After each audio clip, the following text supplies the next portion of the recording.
Hello everyone, this is Direwolf20 and welcome to an updated mod spotlight on Extra Utilities. Extra Utilities, as you guys are probably familiar with, is a mod that just adds a bunch of random extra utilities. There's all kinds of cool stuff in here. We have had a mod spotlight, and looking at it, it was almost a year ago that I last did a mod spotlight on this mod, and there's been a ton of cool stuff added since then. You guys have probably seen much of what's been added in some of my single player and multiplayer Let's Play series, but it's about time I do a proper mod spotlight just so you have all the mechanics down and you can really understand how everything works. And there's still plenty of stuff that the mod adds that you have not seen in the series, so it's probably a good idea for me to go ahead and show you how that works. So let's go ahead and get started taking a look at Extra Utilities.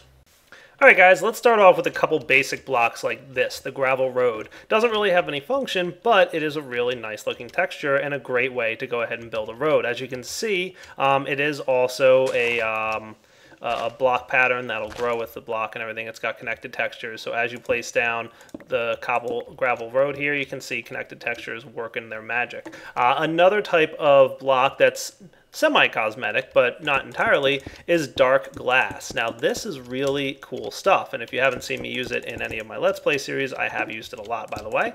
You might not realize the awesome benefits of this also connected textures block, and we'll take a look at that in just a minute here once I build a nice little room of it. So dark glass is cool in that it is pretty much prevents light from going through, so you can see through it just fine. However, light itself cannot pass through the dark glass, so it makes it very, very useful for things like mob spawners and mob traps, and basically anything where you'd want mobs to spawn or you want the room to be dark for some reason, but at the same time you want to make sure that you can still see into there. So dark glass, very cool and useful.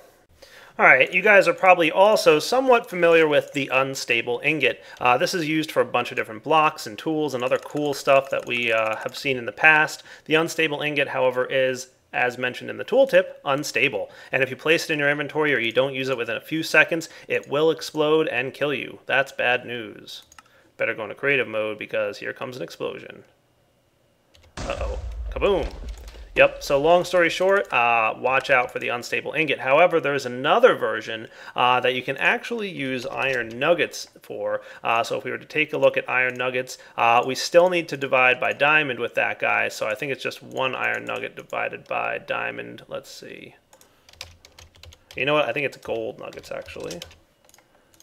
So a little bit more expensive, so gold nuggets divided by diamond will get you a semi-stable nugget. You'll notice that it does in fact remain stable in your inventory. It's pretty expensive, obviously, 1 diamond per nugget, but when you craft an unstable ingot with it, you'll notice that it's now stable. So the unstable ingot is now stable, you can keep it in your inventory, so if you want to use the more expensive version, which is a gold nugget, plus a diamond gets you the semi-stable nugget, you're going to basically need 9 diamonds per unstable ingot in order to get it, but it's stable now, so you don't have to worry about it exploding. So it's really up to you guys which one you want to go with. And there's another way to get stable ingots, which I'll cover in just a bit. The next nifty item is magical wood. Magical wood is crafted using a bookshelf, some gold, and some enchanted books. Now, the strength of the enchant on the book determines the amount of magical wood that you can possibly get. So you can get a bunch of different types of wood. You can also infuse it with a fluid transposer, bookshelf, and liquid experience from the Open Blocks mod, and that'll get you magical wood as well. So a couple different options there for making your magical wood. What you can do with it is a couple things. First off, you can enchant the bag of holding. If you remember the bag of holding here, basically it's a nifty little pouch. But if you use the magical wood to enchant the bag of holding, you've now got Reincarnating 1. Cool. Now I'm pretty sure that that's about all you can get out of it. There's no upgraded version of that thing. Basically, Reincarnating 1 is all you can get. But what's cool about this nifty gadget is once you die, it will remain in your inventory, but the enchant will be removed. So simply, you know, keep a good stock of magical wood on hand, go ahead and enchant your golden bag of holding, and anytime you die, you'll have access to whatever's inside of it, maybe some tools or something to help you get your corpse back. The other purpose for magical wood is for enchanting tables. It boosts the maximum level enchant by 5 per block near the table. So you can see you need just a handful of these things to get the max level 30 enchant on your tools. Extra Utilities also now comes with its own version of a crafting table. It's the QED. aka quite expensive decoration. Or, if you wanted to, you could aka quantum entanglement doohickey, or, you know, any random name that might come up whenever you get one in your inventory. So there's a bunch of different names that kind of QED stands for almost anything.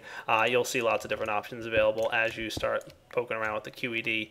It changes every now and then. Quail eating ducks. So how does this crafting table work? Well, number one, there's a bunch of recipes that it can do. It can do retrieval nodes, which I'll show you in just a moment here, and transfer nodes for energy and hyper energy transfer nodes, as well as some other nifty gadgets that you can make. There's also some things like the Magnum torch that you can get out of it, and you can also use it for smelting if you want to combine iron with coal. It'll kind of, for one piece of coal, it'll triple your ore output from your metal. So not a terrible way to get some early game ore increasing, but at the cost of lots of coal. Obviously 1 coal per operation. In order for this thing to work, though, you're going to need to get yourself some Ender Flux crystals. These require an Eye of Ender and some Ender infused obsidian. So lots of Ender pearls go into the creation of the QED. You're also going to need a diamond etched computational matrix. So just a few diamonds in there, along with some burnt quartz and some more Ender infused obsidian and stuff. Long story short, you place the Ender Flux crystals nearby, kind of in any pattern that you want. It really doesn't matter where they go as long as they're relatively close to the block. The more you have, the faster the operation will run. So I just placed a bunch of them down there. There's obviously way more than you'd normally need, but this is how you can go ahead and craft with this thing. So let's take a look at one of like the basic crafting recipes. I'll show you guys how to get yourself a retrieval node, which is an upgraded version of the transfer node. So you'll note here that we need an emerald and 2 ender pearls. So let's get an emerald and 2 ender pearls. And then 2 retrieval nodes as well, or transfer nodes that is. And there you go. You'll notice that it gives you a shadow image of what item's being crafted, and these Ender Flux crystals will power the crafting process, allowing you to finally get yourself the retrieval node. So now that we've got one of these nifty gadgets, let's talk about what it is and how it works. You'll note, by the way, that the Ender Flux crystals do not require power. In a previous version they did, but it was changed, so no longer do they require power. It is pretty much a free operation after you craft the little stand setup here that we have. So you guys should be familiar with the transfer node. If you've watched the previous spotlight, it will pull items out of a chest, place them in a little internal buffer, and search along whatever piping that you've built to find an inventory to place them in, and eventually it will get there. You can also speed this operation up a little bit by using a speed upgrade, which you can see right here. For every speed upgrade that you insert in the bottom slot, you're able to speed up the operation in terms of how fast it will search. So you'll notice it'll be a lot faster to find its target destination as opposed to just a regular, no speed upgrade. It's a little bit slow to traverse the pipe and find a destination to drop the items into.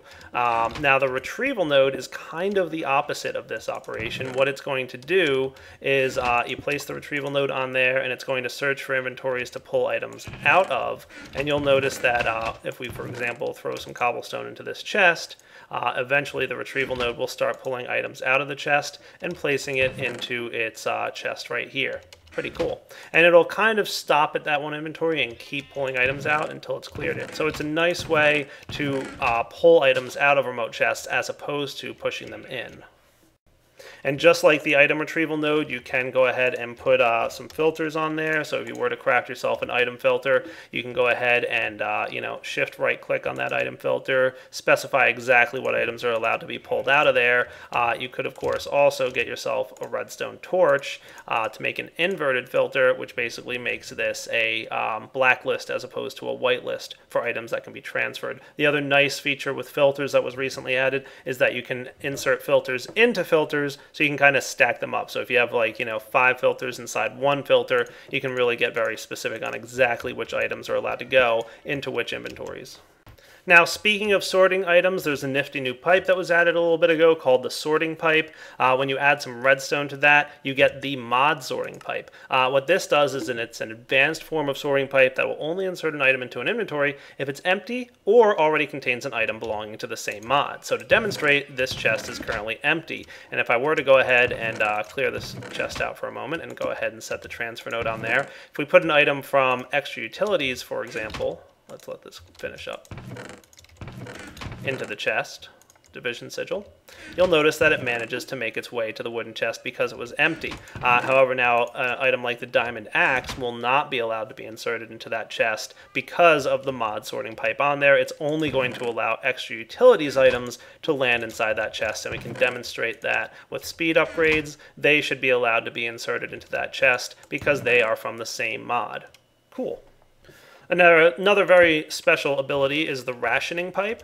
This guy is pretty cool in that it will only allow a full stack of items to be put into the inventory. So let's go ahead and throw a bunch of speed upgrades in there. You'll notice that eventually it stops inserting items as long as there's a full stack of that particular item in there. So you'll notice that the cobblestone is no longer being pulled out and it's no longer allowed to go in there. And when we pull, for example, half a stack out, it'll go ahead and refill that stack. So it'll always keep one stack of items inside that chest. Now, a slightly different version of that is the Hyper Rationing Pipe. This one, instead of keeping a full stack, will keep exactly one item at all times. So it'll never have more than one of that item type in there. If you do have other item types, it'll of course keep those populated as well, but it'll always have exactly one of that item. So the Hyper Rationing Pipe, one of the item, the Rationing Pipe, one stack of the item. And finally, there's a very special pipe called the Crossover Pipe. If you have an intersection of pipes and you don't want items to route, so for example, if we didn't want items to route into this chest, but instead we wanted items to route into another chest, for example, a gold one that was over here, that wouldn't be a problem with the Crossover Pipe. It basically forces the connection to continue along straight. And you'll notice that the connection only occurs when there's a thing on the other side here. So you'll notice that this guy goes into this chest, this one goes into this chest, and there's no turning of the corner because of the Crossover Pipe. If you had a normal pipe there, then items could wind up in the gold or in the wooden chest before the gold chest. So transfer nodes have gotten some new abilities as well. Besides being able to transfer items around, they can actually interact with the world if you give them a world interaction upgrade. So one example is placing a transfer node on a crafting table. Any chests behind the crafting table will act like a crafting grid would inside the crafting table. So for example, I've currently set up a transfer node onto a barrel full of some cobblestone, and you'll notice that there's hyper rationing pipes on these guys that basically keep one piece of cobblestone in each chest. All I have to do now is insert this world interaction upgrade, and what it should be allowed to do is it will treat the chests behind the crafting table as a crafting pattern and go ahead and start crafting the furnace for me. However, the only thing is that you need to have the crafting table at the center of the crafting grid. So once you've got that set up and we place some world interaction upgrades in here, you'll notice that it's able to craft a furnace for us. And once all these chests refill with another piece of cobblestone, it'll go ahead and craft another furnace. So a neat, nifty way to craft things in world.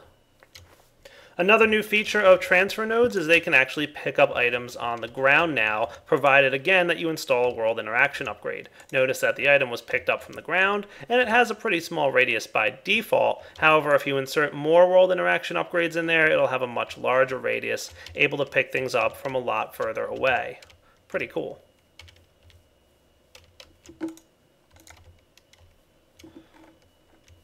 It does kind of still need to be in front of the transfer node, but you'll notice that there's after you insert so many world interaction upgrades, there is a limit to how far away the items can be that are picked up. But long story short is they can definitely be picked up from quite a good distance away, even with just a handful of world interaction upgrades in there.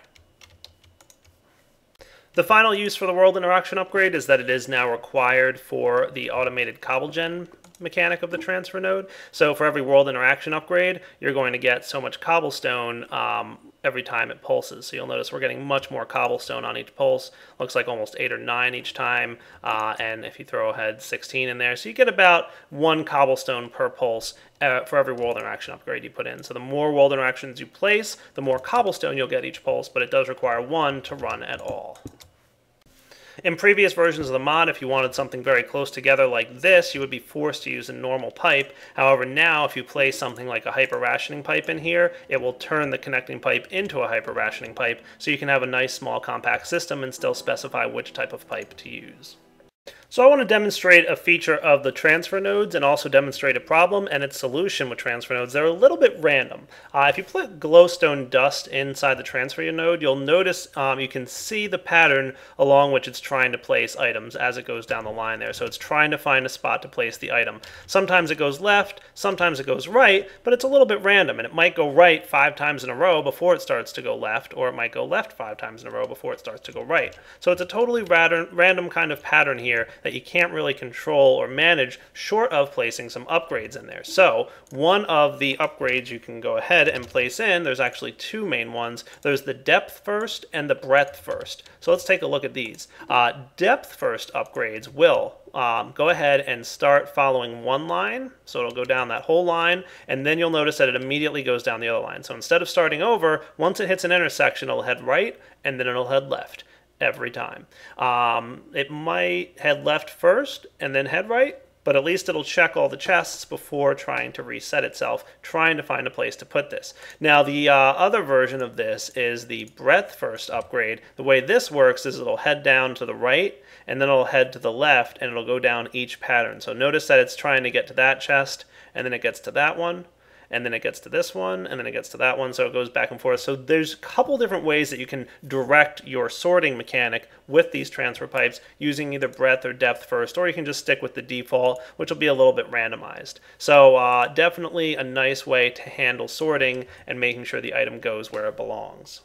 So I think that about covers all the sorting mechanics that are available in the mod for items. Let's take a look at some other nifty gadgets. For example, you probably remember Ender Lilies, which are found either in dungeon chests or occasionally in the end. It's a very, very slow growing plant. It takes like, I think, 7 Minecraft days to fully grow by itself. However, if you want to speed it up, you can either plant it on Endstone or you can plant it on an Ender Core, which is a pretty expensive block. You need some of that magical wood we saw before in Ender Infused Obsidian. The good news about that is Ender Lilies can grow much faster on Ender Cores than they can in general. So if left alone, they'll grow pretty much by themselves. However, you can use a watering can, which is a nifty gadget that allows you to grow blocks in a 3x3 radius, pretty much centered around the one block. So pretty much all these 3 blocks around it will be affected by the watering can. This basically occasionally forces the plant to grow. Now, it does require you to stand there and kind of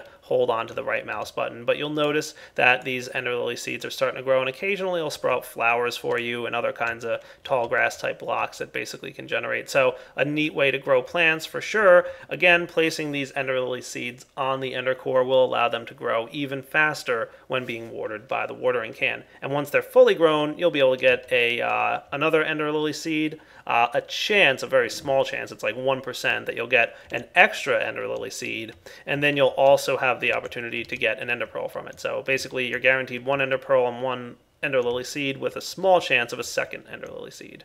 So they definitely take a long time to grow, even with the watering can, but hey, a plant that grows Ender Pearls? Yes, please. Unfortunately, you cannot automate watering cans, so you can't place them in things like turtles and autonomous activators. If you do try to do that, they will break. Mechanical hands are not delicate enough to use the watering can properly. There is a way to get a reinforced watering can. I'll cover that in just a bit. You guys may remember that you can compress cobblestone by crafting it together. So basically, 9 cobblestone in a crafting grid will get you compressed cobblestone, which then can be compressed further into double compressed, all the way up to octuple and septuple compressed cobblestone, 4 million and 43 million each. A nice way to store massive amounts of cobblestone. The other nice things about these is that septuple and octuple compressed cobblestone will not be destroyed by wither explosions. Maybe a nice way to build a weather spawner thingy. You guys probably remember how to get cursed earth from the first spotlight I did. This thing, when planted in the view of sunlight, will eventually light on fire and burn. However, it'll force mobs to spawn as long as it lives. If you don't want to let it burn, remember not to break it without a silk touch pick, or you'll just get regular dirt. However, keeping it out of the sunlight will prevent it from burning. But now the change to this is if you go ahead and make some kind of non-natural light, so something that's not sunlight, it'll prevent mobs from spawning without the potential to light the dirt on fire. So sunlight will cause this stuff to burn and be destroyed, but a light source inside there will prevent mobs from spawning. A neat way to turn on and off your mob spawner, basically give it some form of non-sunlight light. The other new features to Cursed Earth are that it will allow mobs to spawn even when players are not nearby, so your mob spawners can continue to run when your players aren't there, provided that you chunk load the chunks in some way. The other feature is that if you place Cursed Earth under a vanilla mob spawner, for example, so if we were to check out mob spawners in here and we had something like, a wolf mob spawner, Cursed Earth underneath a mob spawner, like so, will allow the mob spawner to continue to run even when players are not nearby. A nifty gadget are precision shears. These guys will allow you to basically shift right click any block that a stone tool can manage to get, and what it'll do, you'll notice that there's a little bit of a cooldown, but whatever you shift right click on will instantly be placed in the player's inventory. So you'll notice that occurring down there. And as long as a stone tool can harvest it, for example, it can be picked up automatically with the precision shears. They do require some angel blocks and some unstable ingots, but definitely a cool mechanic. Not bad at all. Again, provided that a stone tool can harvest it. So something like a diamond block probably wouldn't work. From my last spotlight, you should recognize the Ender Pump, which is a nifty way to handle pumping liquids. The new item here is the Ender Quarry. This is basically a quarry that can quarry the earth for you, picking up all kinds of ores and doing all kinds of stuff. What you want to do first is place down your Ender Quarry. Then you can either outline an area with fences, or you can use a nifty marker block that is crafted in the QED. It requires 2 Ender Infused Obsidian and an Ender Pearl. And basically, you place down your marker block, you place another one down where it's going to connect at, and you'll know that you placed it down correctly if you see purple particle effects kind of shooting into the direction of where that original marker is that you placed down. So I'll place this one down here. To initialize the Ender Quarry, simply right click on it, and you'll notice that it lights up green, and it tells you in chat here that it successfully established a boundary. Now once this thing starts receiving power, it's going to go ahead and start mining the entire area here. Now what's cool about this is instead of leaving a big hole behind, it's actually going to replace everything with dirt. So let's go ahead and just give it some kind of power here, and you'll notice that it's starting to build up a power charge, and we can go ahead and get ourselves a chest, for example, a nice big one that can store a lot of stuff, and you'll notice it starts picking up dirt or cobblestone. It doesn't affect the dirt on the top level at all. It doesn't affect pretty much any dirt, but it will harvest anything it finds underground and replace that item with dirt. So basically you'll have a big square dirt block found. Now if you want, you can also upgrade this. So one of the upgrades you can place if you want a hole is the Ender Quarry hole upgrade. It requires a couple little things here. Place that onto your Ender Quarry and then it'll start creating a hole in the area. Instead of replacing with dirt, you will actually have a hole. Now one of the nice things about the Ender Quarry is that it also automatically chunk loads whatever it's working on, and it'll handle blocks 1 column at a time. So instead of having to wait for the entire top level to be cleared away, you'll notice that it's clearing an entire column at a time. You eventually will hit diamonds pretty quickly. So instead of having to wait for the quarry to finish completely, it will go ahead and finish. You'll also notice some purple particle effects indicating which column is currently being worked on. Neat, right? Now there's a couple other upgrades you can go ahead and throw on this thing. If you want, you can throw the Silk Touch upgrade on there. This guy will allow you to basically Silk Touch any blocks. So you'll notice that we're getting stone, and we'll get things like redstone ore. So basically it'll function just like a Silk Touch upgrade on a pick. Another option is the Fortune upgrade. Now these upgrades typically do increase the cost or the energy cost associated with the Ender Quarry. The Silk Touch upgrade, for example, makes it 1.5 times more expensive. The Fortune upgrade is a 5 times multiplier for Fortune 1, and the Fortune 2 and 3 upgrades are equally more expensive. But again, place your Fortune upgrade here and it'll function just like a Fortune pick in that you'll get extra ores just like Fortune would. And then the only other upgrades to show you guys here are speed upgrades, which again, you'll notice that, let's see, speed upgrade 2 and 3. The top tier is a much faster speed operation here. You'll notice that it's a lot quicker to mine. Wow, that is super fast. with speed 3, but again, it does significantly increase the power draw, so you're going to need to power this thing to keep up with the demands. And then the Ender Quarry pump upgrade will, any liquids that you encounter along the way will get pumped up. You'll notice that it's currently stopped. It's waiting for pretty much a place to store the liquids. I'll get rid of the World Hole upgrade for a minute and grab a tank that we can then connect up, and it'll pull up any liquids that it finds. So you'll notice here that it should start filling up this tank at some point. We do kind of have to wait for this thing to hit, you know, a liquid source block, but for now, you'll notice that I removed the World Hole upgrade, and it's now started replacing everything with dirt, which is the normal function without the World Hole upgrade. So lots of nifty upgrades you can place on your Ender Quarry, and of course you can make them be really fast or have fortune on them. It really just depends on how much energy you want to spend. Speaking of power, there are quite a lot of options for generating power. Extra Utilities has adopted the Redstone Flux system, and you'll notice that each of these generators produces RF, or Redstone Flux, the same power system for thermal expansion. So what you can do is you can hook up these generators to any thermal expansion pipes or some energy nodes, which we'll get into in a minute, that were added by Extra Utilities. These guys are all capable of generating power from different ways. So one of the most basic ones that you can make here is the Survivalist generator. This is very cheap, but it's a very, very slow reactor. However, it's super efficient as a result of its extreme slow burning. So you'll notice, for example, coal. We can get 80,000 RF out of one piece of coal, which sounds like a ton. However, unfortunately, it goes at 1 RF a minute. So one piece of coal takes about 14 minutes to burn through.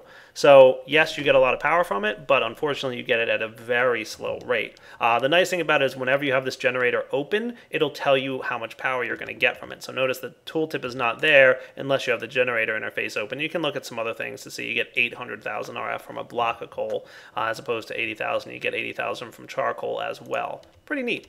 One of the next options is the furnace generator. This is pretty much your standard generator for burning things. It takes about 20 to 25 seconds to burn through an entire piece of coal. You'll notice that you get 40 RF per tick, but you only get 20,000 RF total. So, you know, far less energy, but at a normal rate, right? So you get a decent amount of energy per coal, and it's not terribly slow like the Survivalist generator is. This is really just for like your extremely early game. You barely have any resources, but you want to get a very small amount of power built up. Each of these guys, by the way, has about a 500,000 RF internal buffer, so a nice way to kind of get started with some energy storage. Lava generator, pretty straightforward. Just get yourself a lava bucket, and you'll notice here that the lava generates a decent amount of power. I guess there's no good way to see it, but you'll notice it's generating 40 RF for, you know, maybe 5 seconds per 100 millibuckets. So you'll get about 50 seconds out of this thing, I would guess. So you'll get a decent amount of power out of this thing. Your Ender generator is pretty neat. There's a couple things you can throw in there. Ender pearls, for example, will give you 30,000 RF total. Eyes of Ender will give you 120,000 RF total, and Ender Lily seeds, which are pretty rare and hard to get a lot of, so you need to come up with a good way to get a lot of these, generate 480,000 RF at 40 a tick. They last for a really long time and generate lots of power, so the Ender Lily seed is a great way to generate power in Extra Utilities. It's just you need to come up with a way to get a lot of them. The heated redstone generator, you can either combine lava and redstone dust, or if you have thermal expansion, you can get yourself some destabilized redstone from a magma crucible. Once placed in there, you'll notice it generates a good 80 RF per tick, so it generates lots of power from redstone. Your culinary generator will generate power from any food source. So for example, bread per piece generates about 21,000 at 20 RF per tick. And there's pretty much, you know, whatever you can eat determines like the amount of power you'll get. So the more saturation determines how long it lasts, and the more hunger that it would restore determines how much power it gets. If you have some mods that add lots of food types, like Pam's Harvest Craft, you might manage to get a good amount of power out of those things. But of course, those usually require a lot of crafting steps. So the trick is to find a good piece of food that can generate lots of RF. The solar generator is neat. It basically can only create power or export power. It can't do both at the same time. So right now it's in charging mode where it's generating power from sunlight, and you'll see that it's slowly but surely building up 40 RF per tick. Not terrible. Of course, it only works during the daytime, and at night it'll be severely decreased how much it can get. Now, if you want to go ahead and start filling up, for example, an energy cell, let's grab one of those guys. We'll get a hardened one here. and make sure it's set to accept power. You'll notice that it's not going to transfer its energy to that energy cell. It stays in its internal buffer. And you'll even notice that it's starting to weaken a little bit as the sun droops down in the sky and gets beyond noon. We're down to 39 per tick. If you want this thing to start exporting its power, go ahead and apply a redstone signal to it. So we'll head this up here, and you'll notice that it's now waiting 10 seconds. So you can't like flip this on and off with a timer or something. You actually have to give it a good 10-second countdown before it starts being allowed to export its energy. And now you'll notice that it's transmitting its power. Deactivate redstone signal to resume charging. So you'll notice that it's going to send its energy to the cell, but it can't generate more while it's transferring the power. Turning off the redstone signal will allow it to immediately start charging again. So that 10-second countdown only occurs during the switch off time. Neat. TNT generator, need I say more? Go ahead, throw some TNT in there. You'll notice you'll get a good amount of RF from it. Gunpowder and TNT and basically anything that explodes is what's going to generate your power here. Do watch out though, because it, does have a little bit of an explosion effect nearby. Ouch. Pink generators, anything with the word pink in the name. I can't imagine who this was made for. Does unfortunately generate pretty small amount of power, typically 1 RF per tick, but hey, you know what? Not too bad. 4 minutes to run, and it will apply the withering effect to you when you're nearby and do damage directly, so even if you're immune to the withering effect, you'll still take damage. So place this nether star generator somewhere where it's not going to be, where you happen to be walking at the time being. Cool. And then the high temperature furnace generator, this is kind of cool. Let's go ahead and grab some coal in here. You'll notice that when you go ahead and get a bunch of different types of coal, for example, this thing starts to heat up. And it'll eat up the coal very quickly, and it'll burn through it very fast. However, as you add more and more coal into there and more burnable stuff, it'll be able to just be more and more efficient. So the more coal and the more heat you build up, the more efficient the reactor eventually becomes. So let's get a nice empty resonant energy cell here to charge up. You'll notice here in just a bit, it'll be able to generate more power and last longer per coal, doing a whole bunch of cool stuff. So the high temperature furnace generator here, just very quick at burning through your fuel, but it generates lots of power. And finally, the last generator type, potions generator. Basically, the more complex the potion, the more energy you're going to get out of it. So an awkward potion, very little energy, but like a potion of harming might be more, and maybe like a instant harming splash potion might be even more. So you can get some pretty good energy out of potions if you get like a top tier potion that has, lots of different effects on it. Neato. So I think what I'm going to do, guys, is wrap up the spotlight here for part 1. We'll have to come back for part 2. I didn't even realize how much crazy stuff was added to Extra Utilities since I last did a spotlight. I didn't expect this to be a 2-parter, but I think it definitely will have to be. So for now, Direwolf20 signing off. We'll come back next time and cover a bunch more. There's actually quite a lot more to cover. I think we'll get an entire full episode out of it. Extra Utilities really has added a lot of stuff. So let's come back next time. I'll see you guys then. Take it easy.